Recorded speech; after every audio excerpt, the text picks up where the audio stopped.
आइए हम लोग को क्या देखना है आज मैकेनिज्म ऑफ ब्रीदिंग कि कैसे हम लोग सांस लेते हैं और कैसे सांस छोड़ते हैं। जो हमारा मेन हेडिंग है मैकेनिज्म ऑफ ब्रीदिंग, लेकिन उसके लिए एक वीडियो मैं दिखाता हूँ। ये जो दिख रहा है आपको ह्यूमन बॉडी, तो ह्यूमन बॉडी में ही हम लोग बात कर रहे थे, इसी के लंग्स के रिगार्डिंग बात कर रहे थे। पिछले क्लास में हम लोग ये जो लंग्स है, लंग्स के रिगार्डिंग बात किए थे कि लंग्स क्या होता है। फिर लंग्स में बताया गया था कि इसको बांटा गया है राइट साइड में, लेफ्ट साइड में। राइट वाले में 3 हम लोग लोब बात किए थे। नहीं, एक लोब था। फिर लोब को भी बांटा गया था। नहीं, लोब को भी हम लोग बांटे थे। फिर लोब को जो हम लोग बांटे थे, फिर उसके अंदर एयर सैक आ गया था। एयर सैक के अंदर हम लोग बात किए थे एल्वोलाई के बारे में। तो एल्वोलाई जो बताया गया था, एल्वोलाई क्या है, यूनिट ऑफ लंग्स। एल्वोलाई में बातें थे कि यूनिट ऑफ लंग्स है।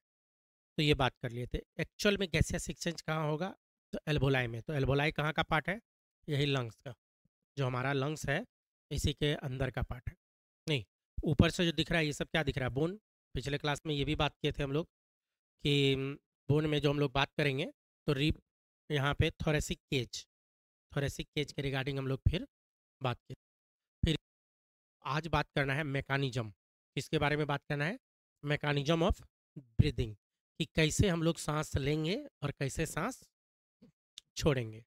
तो सांस कैसे लेंगे कैसे छोड़ेंगे, तो उसमें ये जो डायफ्राम का मूवमेंट दिख रहा है आपको, तो इसका मेन रोल होता है डायफ्राम। तो डायफ्राम के बारे में पिछले क्लास में हम लोग डिस्कस किए। जो पिछला हम लोग क्लास लिए थे, तो मैकेनिज्म ऑफ ब्रीदिंग में मेन मसल्स जो होता है वो क्या होता है, डायफ्राम। तो इसके रिगार्डिंग सारा बात कर लिए थे। इसके अलावा इंटरकोस्टल मसल्स, इसी इंटरकोस्टल मसल्स पे थोड़ा सा हम लोग बात करते हैं।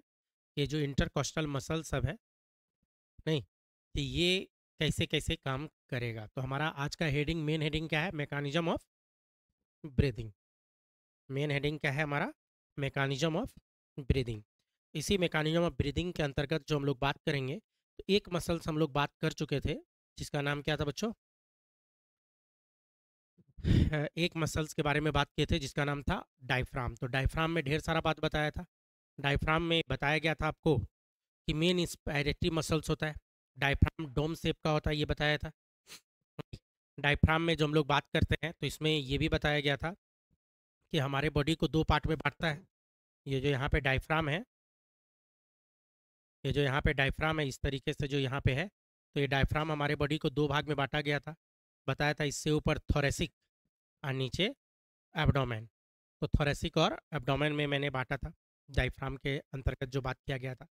ये भी बताया गया था कि इसका शेप कैसा होता है डायफ्राम का, डोम शेप होता है, मस्कुलर होता है। डायफ्राम जो है ये क्या है, मस्कुलर है। डायफ्राम में मैंने ये भी बताया था, आपको बतलाया गया था डायफ्राम के अंतर्गत कि जो डायफ्राम है ये क्या होता है, मेमेलियन कैरेक्टरिस्टिक्स फीचर्स होता है। मैमल्स के अलावा एक क्रोकोडाइल है जहाँ पे क्या मिलता है, डायफ्राम मिलता है। ये सब बताया गया था। नहीं, फिर बताया गया था डायफ्राम में 3 ही पोर होता है। डायफ्राम के अंतर्गत जो पिछले क्लास में हम लोग डिस्कस किए थे, तो उसमें बताया गया था 3 पोर होता है। तीनों पोर के बारे में हम लोग बात किए थे, इसोफेगस, एरोटा और पोस्टीरियर वेना कावा का होता है। फिर डायफ्राम में बताया गया था आपको रेडियल मसल सब मौजूद होता है। नहीं, कि रेडियल मसल्स मौजूद होगा। रेडियल मसल्स का बताया था ओरिजिन साइड से होगा। नहीं, और कहाँ पे आएगा, सेंटर की ओर। साइड से होके ये ओरिजिन जो करेगा, originate from periphery and inserted into the central region. तो ये सब बात पिछले क्लास में हम लोग डिस्कस किए थे। तो इंस्पायरेशन जो होता है, इंस्पायरेशन, तो इंस्पायरेशन में डायफ्राम लीड रोल प्ले करता है, लीड रोल प्ले करेगा। इसके अलावा जो बात करें, एक और मसल्स है, जैसे जो ये आपको दिख रहा है, आपको रिब, ये रिब है। 2 रिब के बीच में जो मसल्स होता है, ये वाला जो मसल्स आपको दिख रहा है, इसी का नाम है इंटरकॉस्टल मसल्स। क्या नाम है, इंटरकॉस्टल मसल्स की बात करता है ये वाला जो मसल्स होता है। तो यही मसल्स है इंटरकॉस्टल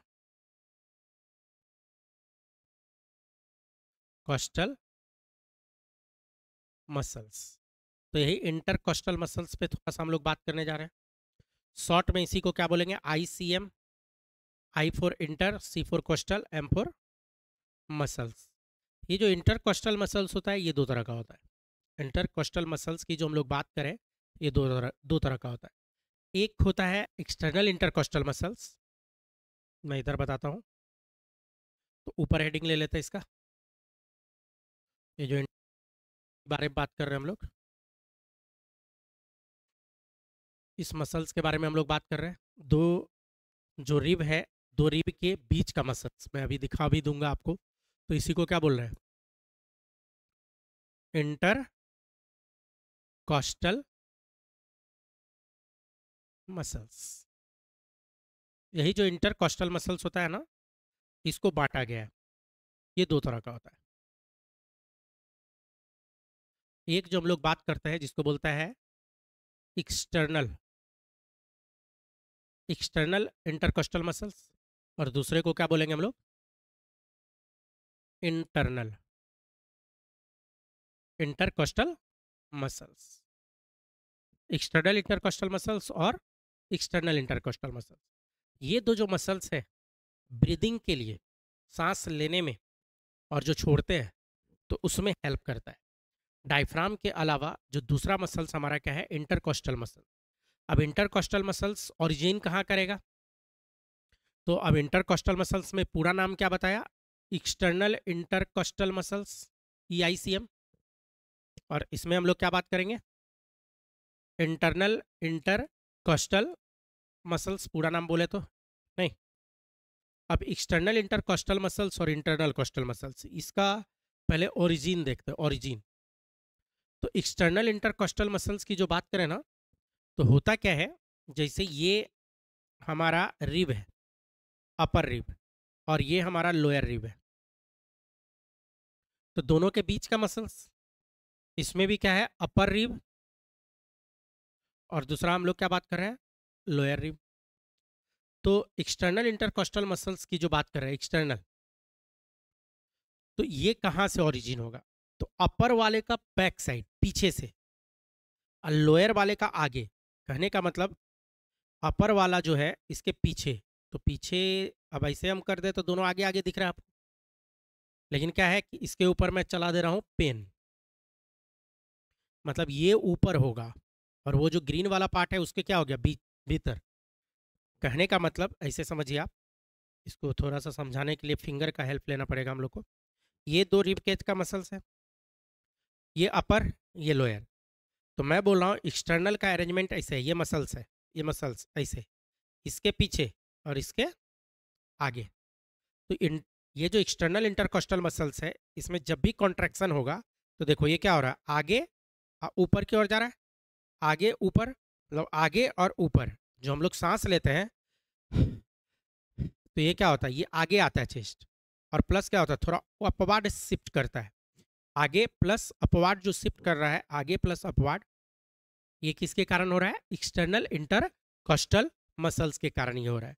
तो EICM, इसीलिए मैंने क्या दिखाया इसका, अगर गौर से देखिए तो मैंने क्या दिखाया कि उधर उसके पीछे से है, इधर आप दिखा दो, पेन चेंज, मसल्स की बात कर रहे हैं।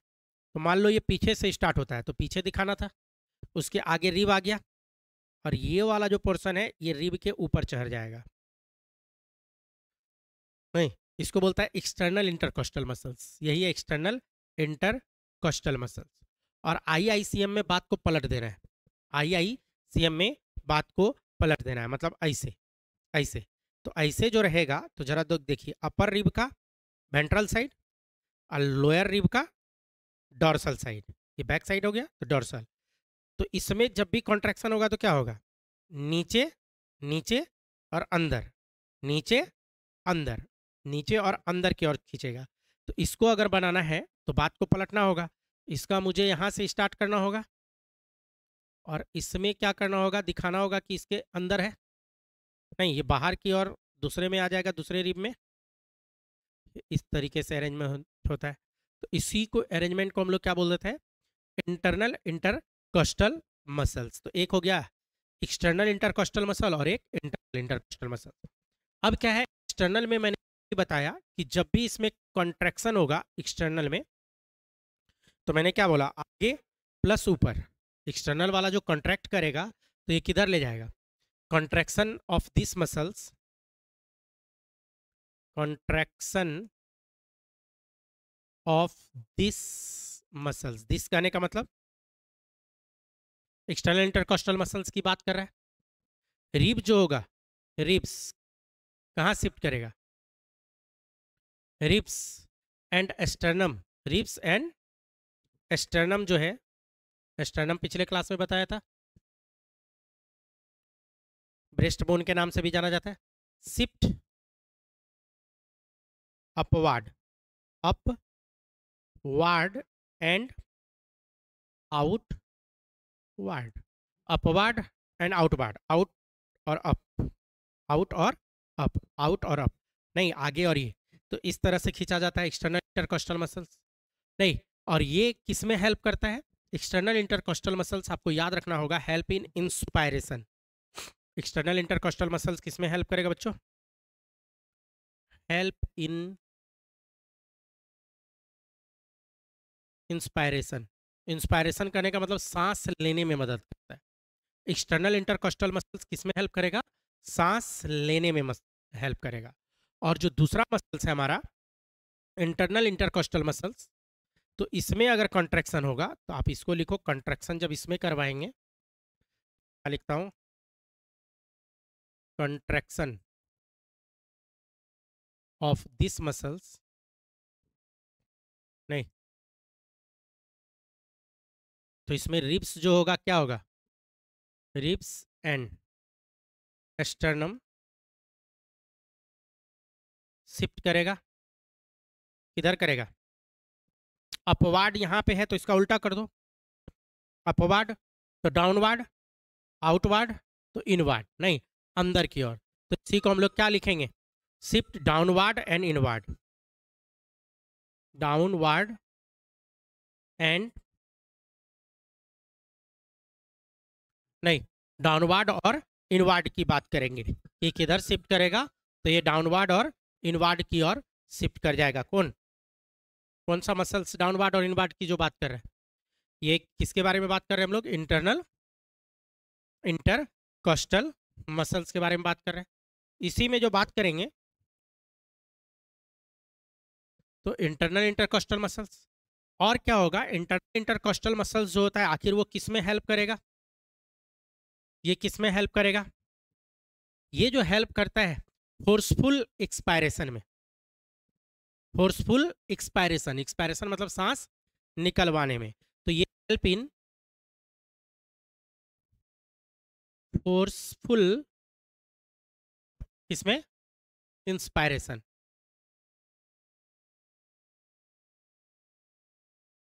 सांस को छुड़वाने में हेल्प करेगा। और फोर्सफुल इंस्पायरेशन जो होता है ये कैसा एक्टिविटी है? फोर्सफुल इंस्पायरेशन जो है ये कैसा है?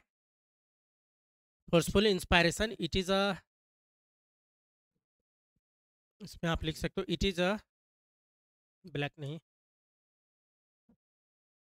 इट, ये कैसा होता है? Involuntary, sorry voluntary. ये कैसा प्रोसेस होता है? It is a voluntary process, it is a voluntary process. ये कैसा प्रोसेस होगा? ये वॉलेंट्री प्रोसेस होता है, नहीं, तो ये चीज़ हो जाता है। तो कहने का मतलब जो सांस हम लोग लेंगे तो उसमें हमारा डायफ्राम तो हेल्प करता ही है, उसके अलावा कौन हेल्प करेगा लेने में? External intercostal muscles. और जो सांस छोड़ते हैं तो उस केस में क्या हो जाता है? इसको खींचना पड़ता है, कॉन्ट्रैक्शन करवाना पड़ता है, किसमें? Internal intercostal muscles. लेकिन ध्यान रहे क्या लिखा? फोर्सफुल लिखा हूँ यहाँ पे, क्या लिखा? फोर्सफुल, मतलब जबरदस्ती अगर सांस छोड़ना हो उस कंडीशन में ये मसल्स क्या करता है? हेल्प करता है। नॉर्मल ब्रीदिंग में आप कह सकते हो ये मसल्स हेल्प नहीं करता है। तो सांस लेना है, सांस छोड़ना है, तो इसी बात को तो हम लोग बोल रहे हैं, सांस लेना और सांस छोड़ना क्या कहलाता है? Mechanism of breathing. तो हमारा जो आज का मेन हेडिंग हमारा है क्या है? Mechanism of breathing. तो मैकेनिज्म ऑफ ब्रीदिंग में आखिर कैसे काम होगा? मैकेनिज्म ऑफ ब्रीदिंग में किस तरीके से हम लोग सांस ले रहे हैं और सांस छोड़ेंगे, तो उस पर मैं बात करने जा रहा हूँ। तो ये मसल्स के बारे में बताया, क्लियर है यहाँ तक? हटाऊँ? चलो हटा रहा हूँ। अब देखो, अब इसी में जो सांस लिए सांस छोड़े मैकेनिज्म की जो बात कर रहे हैं, तो यही चीज़ हो रहा है। एक तो डायफ्राम का मूवमेंट आपको दिख रहा है और दूसरा क्या बता रहा है? इंटरकोस्टल मसल्स, यही है इंटरकोस्टल मसल्स। ये इंटरकोस्टल मसल्स दो रिब के बीच में है, जो हमारा क्या करवा रहा है, मैकेनिज्म ऑफ ब्रीदिंग करवाएगा। तो सांस लेना और सांस छोड़ना, यही क्या कहलाता है बच्चों, ब्रीदिंग। जो हम लोग सांस लेते रहते हैं और सांस छोड़े, तो कैसे लेंगे कैसे छोड़ेंगे अभी हम लोग और देखेंगे, उसको मैकेनिज्म देखना है हम लोगों को। तो फिलहाल ये जो आपको दिख रहा है, ये ब्रीदिंग, इनहेलेशन और एक्सहेलेशन की यहाँ पे बात कर रहा है कि कैसे हम लोग सांस ले रहे हैं और कैसे हम लोग सांस छोड़ रहे हैं। और ये जो प्रोसेस होता है, ये जो प्रोसेस होता है जस्ट लाइक इंजन की तरह आपको दिखा रहा है, पिस्टन मैकेनिज्म पे काम करता है। सांस लेना और सांस छोड़ना किस मैकेनिज्म पे काम करेगा, तो पिस्टन मैकेनिज्म पे काम करेगा, और उसी में लंग्स का कॉन्ट्रैक्शन और रिलैक्सेशन, कॉन्ट्रैक्शन और रिलैक्सेशन। जो इंटरकॉस्टल मसल्स होता है अप्रोक्स 25% रिस्पॉन्सिबल है हमारे सांस लेने में, एक्सटर्नल इंटरकॉस्टल मसल। और जो डायफ्राम है तो रेस्ट 75%। तो आप कह सकते हो 75 से 80% हमारा डायफ्राम रिस्पॉन्सिबल होता है सांस लेने के लिए, और 20 से 25% जो होता है हमारा कौन होता है, external intercostal muscles. External intercostal muscle जो हमारा ब्रीदिंग में क्या करता है, हेल्प करता है। और वही लंग्स का कॉन्ट्रैक्शन और रिलैक्सेशन की हम लोग यहाँ पे बात करते हैं बच्चों की, किस तरह से लंग्स कॉन्ट्रैक्ट हो रहा है और कैसे रिलैक्स हो रहा है, किस तरह से कॉन्ट्रैक्शन हो रहा है, किस तरह से रिलैक्स हो रहा है। तो इसी बात को हम लोग क्या बोल रहे हैं, मैकेनिज्म ऑफ ब्रीदिंग। देखो डायफ्राम का एकदम क्लियर कट मूवमेंट यहाँ पे दिखा रहा है। तभी दोनों, डायफ्राम कितना, डायफ्राम 75% और इंटरकोस्टल मसल्स 25%, दोनों मिला के 100%, तभी जाके हम लोग क्या कर पाते हैं, सांस ले पाते हैं या सांस छोड़ पाते हैं। क्लियर है। सेम चीज को, सेम चीज मैं एक दूसरे तरीके से आपको दिखाता हूं और आपको क्लियर होगा। एक दूसरा वीडियो में दिखाता हूं आपको, तब मैकेनिज्म और भी ज़्यादा आपको क्लियर होगा कि ब्रीदिंग का मैकेनिज्म की जो हम लोग बात कर रहे हैं। तो सेम चीज़ मैं यहाँ दिखा रहा हूँ, देखो ये, यही आपका क्या दिखा रहा है, हमारा लंग्स, और ये डायफ्राम का movement plus external intercostal muscles और डायफ्राम, ये दोनों किसके लिए रिस्पॉन्सिबल है, ब्रीदिंग के लिए, सांस लेने के लिए। हम लोग जो सांस लेते हैं उसमें ये दोनों मसल्स रिस्पॉन्सिबल है, एयर अंदर घुस गया, इसी को बोलता है इनहेलेशन, इनहेलेशन। और जब सांस छोड़ना है तो ये डायफ्राम को क्या करना होगा, रिलैक्स करना पड़ेगा, रिलैक्स। और ये इसी मैकेनिज्म पे काम करता है, कंप्रेस और रिलैक्स की जो बात कर रहे हैं, दोनों को एक साथ आप देख सकते हैं। यहाँ पे लोअर प्रेशर मतलब प्रेशर का डिफरेंस का बात कर रहा है, यही प्रेशर के डिफरेंस पे हम लोग क्या करते हैं, सांस ले पाते हैं और सांस छोड़ पाते हैं। और यहाँ पे इंटरनल इंटरकोस्टल मसल्स भी है। तो एक्सटर्नल इंटरकोस्टल मसल्स और internal intercostal muscles forceful, forceful जब भी होगा उस केस में हम लोग यहाँ पे बात करेंगे किस पे, इंटरनल इंटरकोस्टल मसल्स की जो बात करते हैं, तो फोर्सफुल्ली। क्लियर। तो मैकेनिज्म ऑफ ब्रीदिंग, इसी में हम लोग क्या बात करने जा रहे हैं, मैकेनिज्म ऑफ ब्रीदिंग, ये वाला पार्ट, ये वाला पोर्शन जो है हमारा। एक बार इसको फिर से देखिए। तो यही चीज, सांस लेने के लिए दो मसल्स कौन कौन सा है, डायफ्राम और एक्सटर्नल इंटरकोस्टल मसल्स, तभी जाके हमारा एयर अंदर आएगा। तो सांस लेने के लिए ये दोनों रिस्पॉन्सिबल है, कितना रिस्पॉन्सिबल है, ये 75% और इधर 25%, नहीं सांस लेने के लिए। और सांस छोड़ना हो तो छोड़ने के लिए बस दोनों मसल्स को आप रिलैक्स कर दीजिए, सांस छोड़ देगा। लेकिन अगर फोर्सफुल छोड़ना हो तब जाके आपको इंटरनल इंटरकोस्टल मसल्स वहाँ पे क्या करेगा बच्चों, रिस्पॉन्सिबल होगा। जो इंटरनल इंटरकोस्टल मसल्स यहाँ पे दिखा रहा है, नहीं तो इंटरनल इंटरकोस्टल मसल्स प्लस कुछ एब्डोमिनल मसल्स भी काम करता है, रेक्टस एब्डोमिनिस नाम है उसका, ये भी हम लोग का हेल्प करता है ब्रीदिंग में। तो इसके बारे में आपका एनसीईआरटी कुछ खास लिखा नहीं है, आपको बस एक्सटर्नल और इंटरकोस्टल मसल्स प्लस डायफ्राम, इसके रिगार्डिंग आपको बात करना है, क्योंकि इसके रिगार्डिंग फिर वैसा कुछ लिखा नहीं है आपका। क्लियर है यहाँ तक। अब है कि कैसे लेंगे और कैसे छोड़ेंगे, कैसे लेंगे और कैसे छोड़ेंगे, इसके रिगार्डिंग हम लोग बात कर रहे हैं कि सांस कैसे लेंगे और कैसे छोड़ना है। तो आइए कैसे ले रहे हैं, तो इसी के रिगार्डिंग बात करना है, पूरा मैकेनिज्म। तो डिटेल बात करने जाते हैं हम लोग इसी मैकेनिज्म पे कि कैसे एयर अंदर घुस रहा है और कैसे एयर बाहर निकल रहा है, कैसे एयर अंदर घुसेगा, कैसे एयर बाहर निकलेगा, इसी मैकेनिज्म के रिगार्डिंग हम लोग डिटेल में बात करने जा रहे हैं। क्लियर। तो डिटेल बात करेंगे बच्चों इस पे। तो आइए हम लोग थोड़ा सा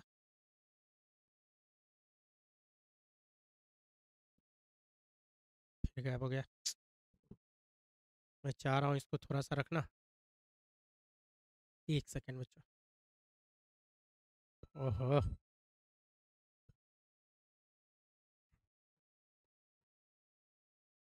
1 सेकेंड बच्चों, कॉल लेना पड़ेगा, बार बार कॉल आ रहा है। हाँ मनोज जी, अभी हम देख लेंगे, अभी क्लास में है,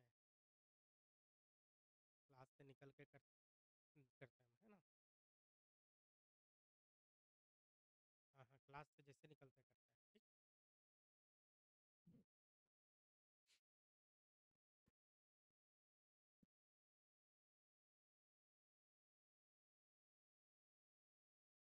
बार बार कॉल आ रहा था। आइए मैकेनिज्म के बारे में बात कर रहे थे हम लोग, तो यही मैकेनिज्म के बारे में बात करते हैं। तो देखते हैं कैसे आखिर ये जो काम हो रहा है, कैसे हम लोग सांस ले रहे हैं और कैसे सांस छोड़ रहे हैं, इसको अब थ्योरी के तरह से समझते हैं। क्लियर। तो मैंने क्या बताया, मैकेनिज्म हम लोग को करना है। किसका मैकेनिज्म चाहिए? तो ब्रीदिंग का। तो ब्रीदिंग का मैकेनिज्म, तो जो ब्रीदिंग बोलते हैं, या थोड़ा बड़ा करें, तो ब्रीदिंग, मैकेनिज्म ऑफ ब्रीदिंग, इसमें हम लोग किसकी बात कर रहे हैं? इसी ब्रीदिंग को हम लोग क्या बोलते हैं बच्चों? वेंटिलेशन के नाम से भी जाना जाता है। ब्रीदिंग बोलिए या वेंटिलेशन। वेंटिलेशन। हम लोग ब्रीदिंग की जो बात करें तो इसमें होता क्या है कि इंटेक करेंगे, बाहर से फ्रेश एयर को हम लोग लेंगे। तो बाहर से कहाँ? एटमॉस्फेयर से। बाहर का जो फ्रेश एयर है यही अंदर घुसेगा यहाँ से, फ्रेश एयर को अंदर लेना। नहीं, एटमॉस्फेयर से। तो बाहर क्या है? ये जो फ्रेश एयर है बाहर से, तो कहाँ पे? एटमॉस्फेयर लेगा लोग। तो फ्रेश एयर में क्या लेगा? Mainly oxygen. ऐसे आपको बता दूं, जो हम लोग सांस लेंगे, तो आपको ये भी पता है कि जो सांस लेंगे फ्रेश एयर, इसमें नाइट्रोजन होगा 78%, होगा कि नहीं? 21%। ऐसे तो 21 से कम ही हो गया, 20.8% होता है लगभग। 21% क्या? ये तो नाइट्रोजन, और इधर क्या बोलेंगे? ऑक्सीजन। और इसी में और भी गैस होगा 0.03% के आसपास। तो ये सब जाएगा। तो एटमॉस्फेयर से लेंगे हम लोग, तो मेनली क्या लेंगे? ऑक्सीजन। और क्या निकालेंगे फाइनली? फाइनली जो निकाला जाएगा एयर में, तो क्या निकालेगा? तो देखो, जो नाइट्रोजन गया था, ये फ्रेश एयर के जगह अब इसका नाम हो जाएगा फॉल एयर। कौन सा एयर हो जाएगा? फॉल एयर, खराब एयर, जो कार्बन डाइऑक्साइड रिच हो जाएगा, फॉल एयर। तो फॉल एयर में हम लोग क्या निकालेंगे? तो फॉल एयर में हम लोग जो नाइट्रोजन लिए थे, N2, इसको बाहर कर दिया जाएगा, और प्लस कार्बन डाइऑक्साइड। ऑक्सीजन कम निकलेगा, बहुत कम। जो ऑक्सीजन डिफ्यूज नहीं हो पाएगा वो निकलेगा। तो मेनली आपको याद रखना है, हम लोग को किस पे फोकस करना है? ऑक्सीजन लिए और क्या निकाले? कार्बन डाइऑक्साइड हम लोग निकाल देते हैं कहाँ पे? एटमॉस्फेयर में। तो ये जो मैकेनिज्म ऑफ ब्रीदिंग है, वेंटिलेशन, तो इसमें दो पार्ट है। एक पार्ट जो सांस लेंगे, और दूसरा पार्ट जो सांस छोड़ेंगे। जो सांस लेंगे उसको क्या बोला जाएगा? इंस्पायरेशन, सांस लेने का प्रोसेस। और जो सांस छोड़ेंगे, एक्सपायरेशन। एक्सपायरेशन। तो इंस्पायरेशन और एक्सपायरेशन के बारे में बात करेंगे। तो सांस आखिर ले कैसे, एयर आखिर इंटर कैसे करेगा? ठीक। तो मैंने बताया यहाँ पे दो मसल्स काम करेगा सांस लेने के लिए, एक डायफ्राम और दूसरा एक्सटर्नल इंटरकॉस्टल मसल्स, तभी जाके एटमॉस्फेयर से ले पाएंगे। ठीक। तो यहाँ पे जो इंस्पायरेशन, इंस्पायरेटरी मसल्स बोला जाता है, कौन सा मसल्स है हमारा?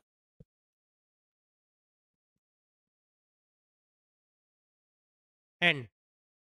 क्या एक्सटर्नल, ये इंटर कॉस्टल,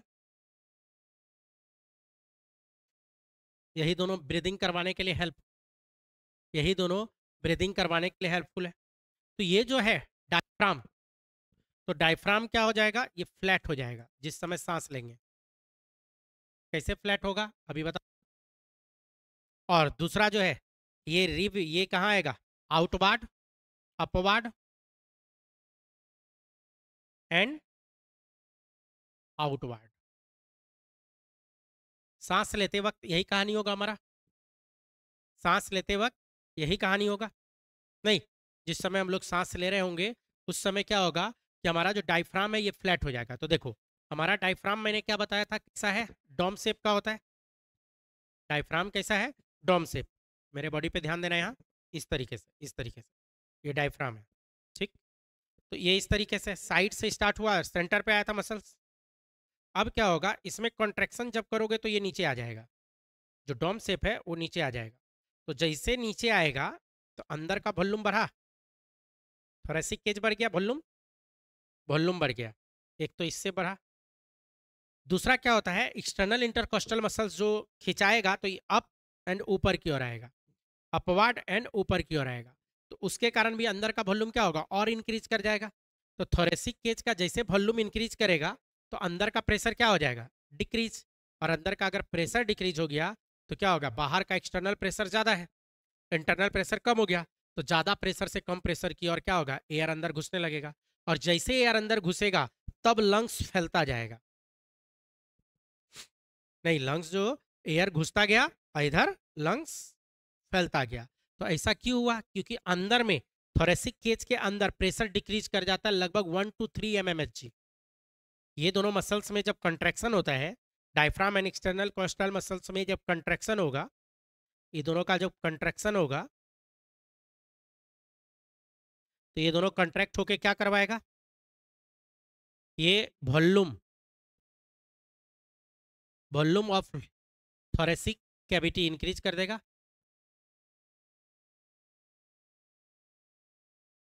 क्या किया, इंक्रीज किया, तो वॉल्यूम इंक्रीज किया, सो प्रेशर, प्रेशर क्या कर जाएगा, डिक्रीज कर जाएगा। कितना प्रेशर डिक्रीज करेगा, क्या बताया, 1 to 3 mmHg, 1 से 3 mmHg हमारा क्या हो जाता है, प्रेशर डिक्रीज। और यही प्रेशर डिक्रीज होने के कारण क्या हो जाएगा, अंदर घुस जाएगा एयर। इंस्पायरेशन जो होता है ना बच्चों, ये एक्टिव प्रोसेस होता है। ये क्या होता है, एक्टिव प्रोसेस। और जहां लिख दिए एक्टिव मतलब एटीपी का खर्च होता है। नॉर्मली सांस लेने में हम लोगों को टाइम लगता है 2 सेकेंड।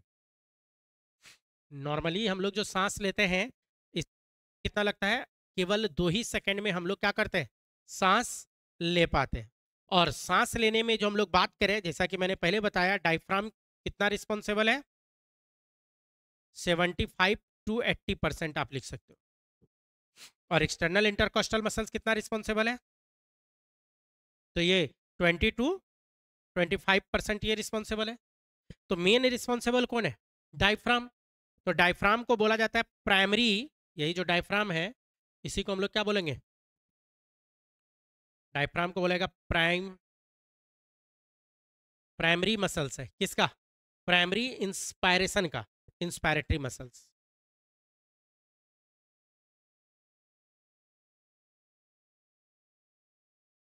मसल्स, इतना बात क्लियर है, प्राइमरी इंस्पायरेटरी मसल्स क्लियर है, यहाँ तक क्लियर है। तो सांस लेंगे तो उसमें कौन रिस्पॉन्सिबल है, तो मेन प्राइमरी इंस्पायरेटरी मसल। इस बात को और भी क्लियर किया जा सकता है, एक दूसरे तरीके से समझते हैं सेम चीज को, कि कैसे हम लोग सांस लेते हैं। क्लियर, कोई बोतल है आपके पास, पानी पीने वाला, कहाँ है, किसी के पास नहीं है? चलिए तो बिना बोतल का, बोतल इमेजिन करो तब। यहाँ तक क्लियर है, चलो देखो। तो इसी सेम चीज को मैं बता रहा हूँ, आप फिर एक्सपायरेशन बताएंगे, पहले इंस्पायरेशन की बात कर रहे हैं। सांस लेना इधर बता रहा हूँ, इधर बता रहा हूँ, बोतल पे बताऊंगा तो क्लियर होगा। आप एक एक्सपेरिमेंट घर पे बैठ के कर सकते हैं कि कैसे हम लोग सांस लेते हैं, कैसे हमारा लंग्स फैलता है। तो आप एक बोतल ले लो, बोतल का गर्दन इस तरह का है, कांच का बोतल लो और अच्छा रहेगा, कांच का रहे तो ज़्यादा बेटर। यही बोतल है, बोतल में नीचे पेंदी, ऊपर ढक्कन होता है तो ढक्कन खोल देना है, और जो पेंदी है, पेंदी को आप तोड़ दीजिए। ठीक, पेंदी भी तोड़ दीजिए। अब क्या होगा, पेंदी तोड़ दिए, अब आप दो बलून, बलून बलून, तो बोतल का जो पेंदी है, पेंदी इस तरीके से रहेगा, तो बलून को खींच के पूरे पेंदी को, ये जो पूरे पेंदी दो, तो जैसे डालोगे इस तरह से रहेगा। ठीक, इस तरीके से नहीं हो, थ्रेड बांध दो। ठीक है, तो धागा बाद में हम लोग करते हैं। दूसरा एक बलून लो, एक बलून तो हम लोग यहाँ पे बांध दिए जो रबर की तरह काम करेगा। तो ये जो बलून है, जस्ट लाइक मैंने क्या बनाया, ये डायफ्राम के बारे में बात किया, ये क्या,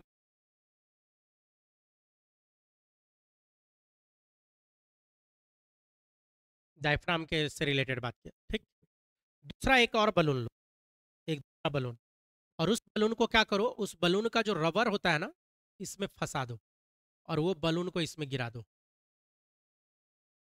ये बलून है, कोई दिक्कत नहीं। तो ये balloon just like lungs, lungs की तरह, और ये जो है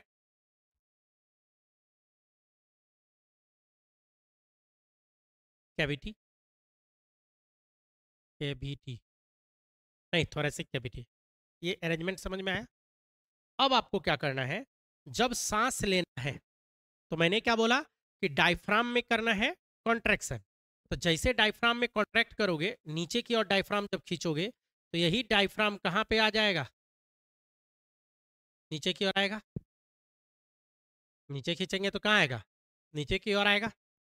तो देखो जैसे नीचे आया, तो ये जो वॉल्यूम है, इतना वॉल्यूम बढ़ा कि नहीं, खींचे तो क्या होगा, वॉल्यूम क्रीज, प्लस क्या हुआ, इंटरकोस्टल मसल्स को भी खींचना है हम लोग को, एक्सटर्नल इंटरकोस्टल मसल्स, उसके कारण वॉल्यूम और ज्यादा इंक्रीज, और वॉल्यूम इंक्रीज तो प्रेशर डिक्रीज कर गया।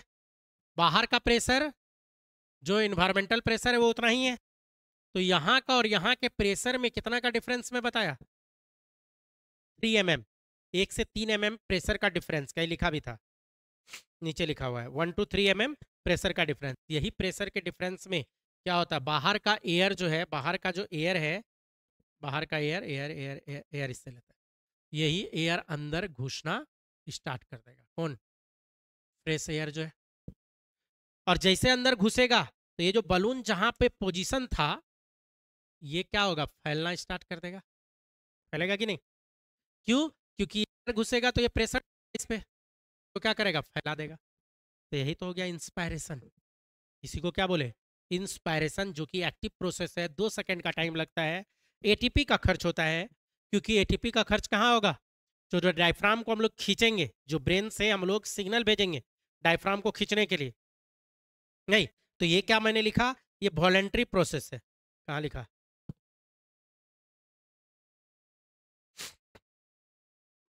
इससे पहले वाले में लिखे थे, हाँ इससे पहले वाले में लिखा हुआ था, क्या बताया था, वॉलेंट्री ऐच्छिक।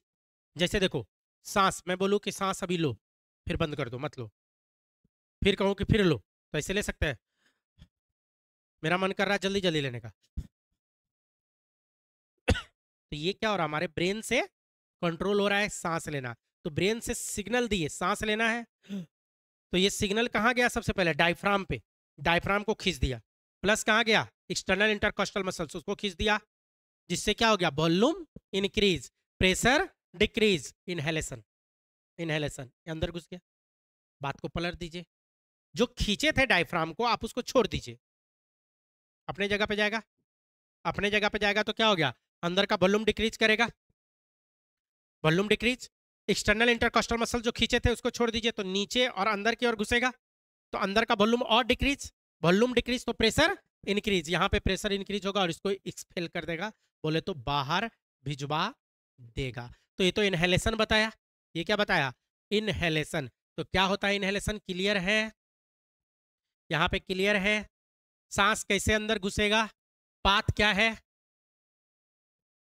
क्या हो गया? पाथ क्या होगा इसका? याद कीजिए शुरू से, स्टार्टिंग पॉइंट कहाँ से हम लोग स्टार्ट किए थे? सांस जो ले रहे थे, एक्सटर्नल नॉस्ट्रिल। एयर जो घुसेगा कहाँ कहाँ से घुसेगा? तो सबसे पहले एक्सटर्नल लेयर कहिए, एक्सटर्नल लेयर या चैम्बर, एक्सटर्नल नॉस्ट्रिल भी, एक्सटर्नल नॉस्ट्रिल नहीं, या नेयर्स उधर होते हुए एक्सटर्नल नॉस्ट्रिल्स होते हुए कहाँ एयर घुस जाएगा? नेजल चैम्बर में, नेजल चैम्बर। याद आया नेजल चैम्बर? नेजल चैम्बर में जब एयर घुसेगा तो वहां से कहाँ घुसेगा? इंटरनल लेयर होते हुए,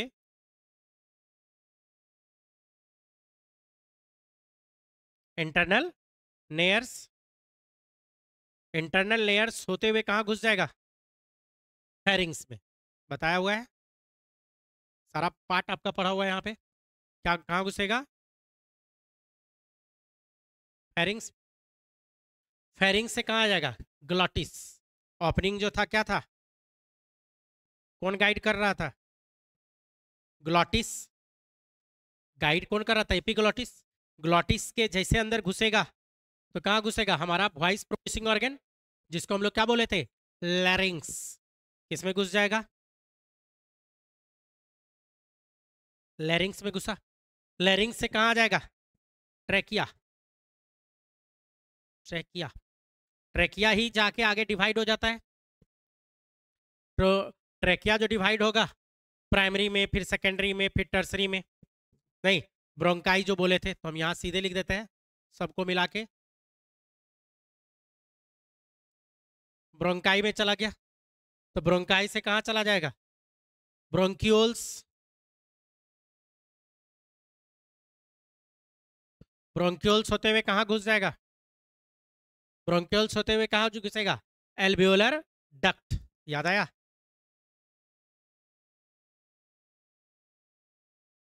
एल्वियोलर डक्ट से आप चाहो तो लिख सकते हो एल्वियोलर सैक होते हुए, एल्वियोलर सैक होते हुए, एल्वियोलर सैक भी लिख सकते हैं, लेकिन डायरेक्ट मैं क्या लिख रहा हूँ? एल्वियोलाई।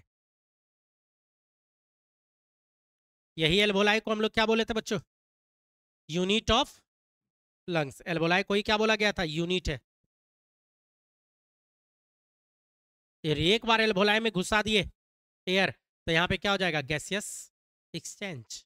यहीं पे क्या होना है? Gaseous exchange. इसी जगह गैसियस एक्सचेंज होगा। क्लियर है कि कैसे पाथ है? सांस जो छोड़ेंगे तो क्या करना होगा? एक्सपायरेशन अब बता रहा हूँ, एक्सपायरेशन, नॉर्मल एक्सपायरेशन। तो जो खींचे थे उसको आप छोड़ दीजिए, तो जगह पे गया। बात को पलट देना खाली, जगह पे गया। तो डायफ्राम को जो खींचे थे, डायफ्राम अपने जगह पे गया। तो अंदर थोरेसिक कैविटी का वॉल्यूम इंक्रीज या डिक्रीज? डिक्रीज किया, pressure increase. External intercostal muscles खींचे थे उसको छोड़ दीजिए अपने जगह पे। अंदर का वॉल्यूम और डिक्रीज, प्रेशर और इंक्रीज। तो अंदर का प्रेशर ज्यादा हो जाएगा, बहुत ही ज्यादा। और जब अंदर का प्रेशर बहुत ही ज्यादा हो जाए तो हम लोग क्या करेंगे? सांस बाहर निकल के आ जाएगा, जिसको हम लोग बोलेंगे एक्सपायरेशन। तो एक्सपायरेशन जो होता है हमारा, उस पर जरा सा बात करेंगे तो वो पेसिव प्रोसेस होता है। एयर इधर आया तो बात कर रहे हैं अब दूसरा एक्सपायरेशन पे। तो ये तो सांस अंदर आया, नहीं, जल्दी आ जाओ। अब जो सांस छोड़ेंगे तो एक पार्ट एक्सपायरेशन मैकेनिज्म समझा ही दिया हूँ। तो हेडिंग हमारा क्या है? Expiration.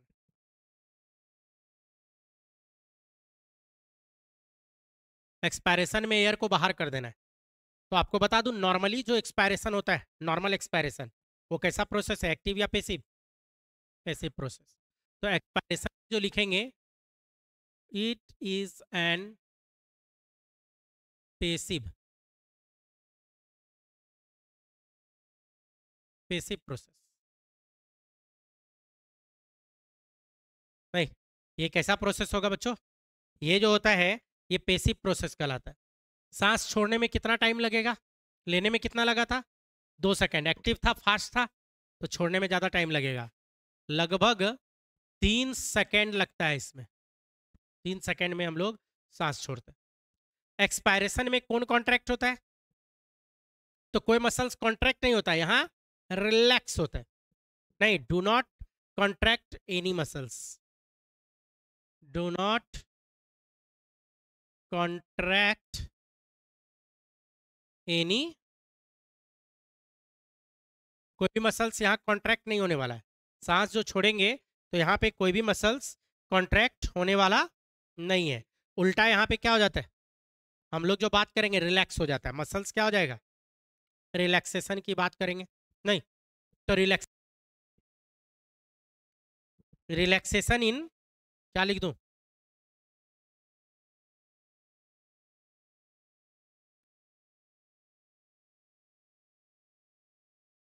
And external intercostal, short में लिख दिया।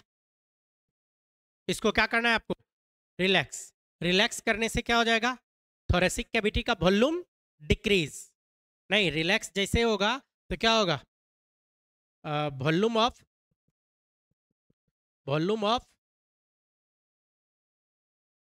थोरेसिक कैविटी डिक्रीजेस, नहीं डिक्रीज, तो प्रेशर क्या हो जाएगा, इसके कारण क्या हो जाएगा, प्रेशर इंक्रीज। और जैसे अंदर का प्रेशर इंक्रीज करेगा तो एयर को क्या करेगा बच्चों, फॉल एयर जो है उसको बाहर करवा देगा। क्लियर है। और जो एयर बाहर जाएगा, जो एयर बाहर जाएगा किधर से जाएगा, एक्सचेंज कहाँ हुआ, एल्वोलाई में, तो एल्वोलाई से कहाँ चला जाएगा, एल्वेलर डक्ट होते हुए कहाँ जाएगा, ब्रोंक्यूल्स, ब्रोंक्यूल से कहाँ जाएगा, ब्रोंकाई, ब्रोंकाई से कहाँ आएगा, इधर कर दूं, इधर से ट्रेकिया, ट्रेकिया से कहाँ आएगा, लेरिंग्स, ग्लॉटिस, फेरिंग्स, उसके बाद इंटरनल लेयर होते हुए नेजल चैम्बर, और फाइनली एक्सटर्नल नॉस्ट्रिल। ये एयर को क्या करेगा, बाहर करवा देगा, ये एयर को क्या करेगा, बाहर करवा देगा। तो जो बाहर आया, जरा गौर कीजिएगा, गौर करने वाली बात है। तो देखो देखो देखो, बोर्ड पे देखना, अंदर जो घुसा था तो क्या घुसा, ऑक्सीजन, ये जो डायरेक्शन है क्या घुस रहा था, ऑक्सीजन घुस रहा था, ऑक्सीजन घुस रहा था। नहीं, इधर से जो गया ऑक्सीजन घुस रहा था, ऑक्सीजन, ऑक्सीजन घुस रहा था इधर, ऑक्सीजन को कहाँ तक पहुंचा दिए, एल्वोलाई तक पहुंचा दिए, जहां एक्चुअल में गैसेस एक्सचेंज होना है। और उधर से जो आया तो क्या आएगा, कार्बन डाइऑक्साइड, तो क्या लिखेंगे, कार्बन डाइऑक्साइड, तो CO2, CO2 निकलेगा। ये CO2 का, कार्बन डाइऑक्साइड कैसे निकलेगा, तो ये CO2 की बात कर रहे हैं, कार्बन डाइऑक्साइड इधर से क्या हो जाएगा बच्चों, निकल जाएगा। तो कैसे एयर गया है और कैसे निकला है CO2, आपको ये बात पता चल गया कि मैकेनिज्म ऑफ ब्रीदिंग क्या है। नहीं, नॉर्मल जो हमारा ब्रीदिंग होता है ना, इसको हम लोग क्या बोलते हैं, एब्डोमिनल ब्रीदिंग। क्यों एब्डोमिनल ब्रीदिंग बोलते हैं, अब इसको समझो कि नॉर्मल ब्रीदिंग को हम लोग क्या बोल रहे हैं, एब्डोमिनल ब्रीदिंग बोल रहे हैं। क्यों एब्डोमिनल ब्रीदिंग हम लोग बोल रहे हैं नॉर्मल ब्रीदिंग को, जरा सा इसको समझने वाली बात है। यहाँ समझिए, देखिए होता क्या है, डायफ्राम यहीं पे है, मैंने क्या बोला था, डायफ्राम हमारे बॉडी को 2 पार्ट में बांट रहा है, डायफ्राम हमारे बॉडी को 2 पार्ट में बांट रहा है। नहीं, तो देखो डायफ्राम जब ऐसे था नॉर्मल स्टेट में, तो थोरेसिक कैविटी कम, यहाँ का वॉल्यूम ज्यादा है, इधर का वॉल्यूम क्या था, कम था, आप खींच दिए, तो यहाँ का वॉल्यूम बढ़ा तो इधर घटा होगा ना, एक साइड बढ़ेगा तो दूसरा साइड घटेगा, तो इधर वॉल्यूम बढ़ा है तो प्रेशर डिक्रीज हुआ है, तो सांस लिए। लेकिन नीचे जो घटा है वॉल्यूम, तो वॉल्यूम घटा तो यहाँ प्रेशर बढ़ेगा ना, तो यहाँ प्रेशर बढ़ेगा तो क्या होगा, पेट बाहर आएगा। तो जब हम लोग सांस लेते हैं और छोड़ते हैं तो हमारा चेस्ट तो आगे ऊपर जाएगा ही, पेट भी बाहर आता है सांस लेते हुए। और नॉर्मली चेस्ट का जो मूवमेंट है ना, ये उतना नहीं है जितना पेट का मूवमेंट होता है।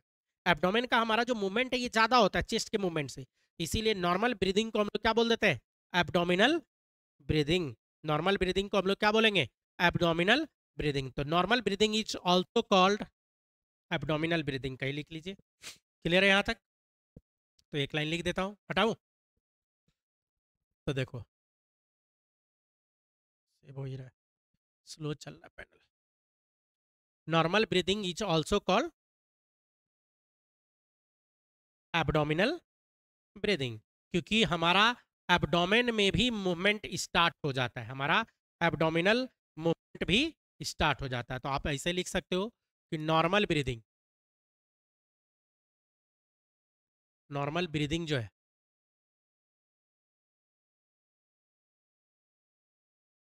इज ऑल्सो कॉल्ड, क्या बोलेंगे, normal breathing is also called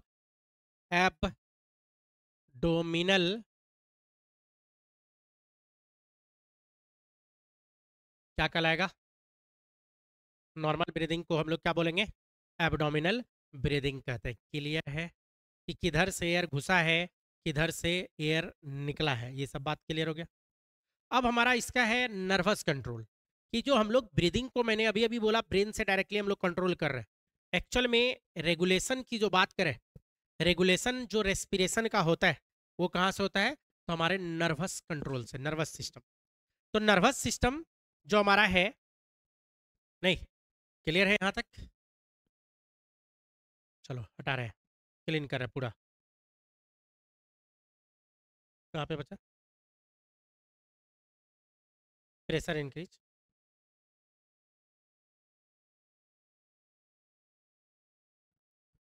तो देखो क्लीन कर रहे हैं।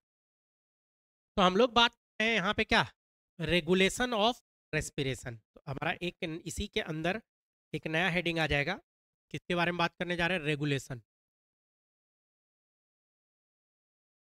किसका रेगुलेशन करवाना है,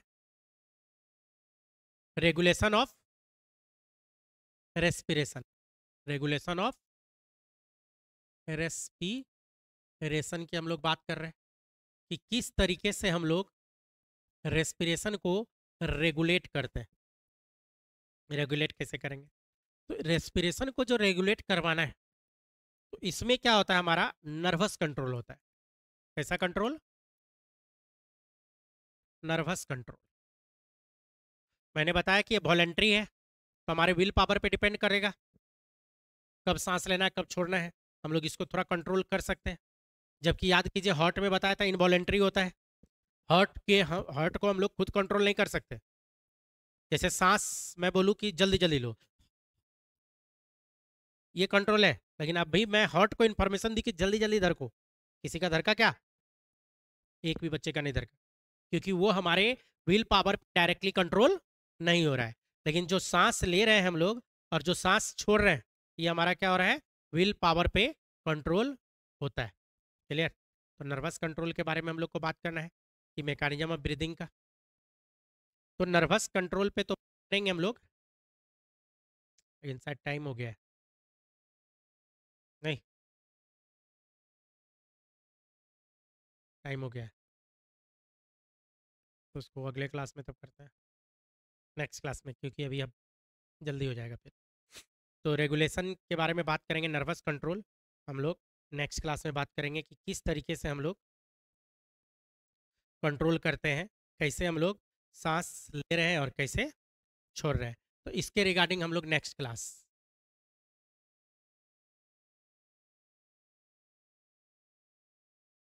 नहीं, नेक्स्ट क्लास में बात करेंगे।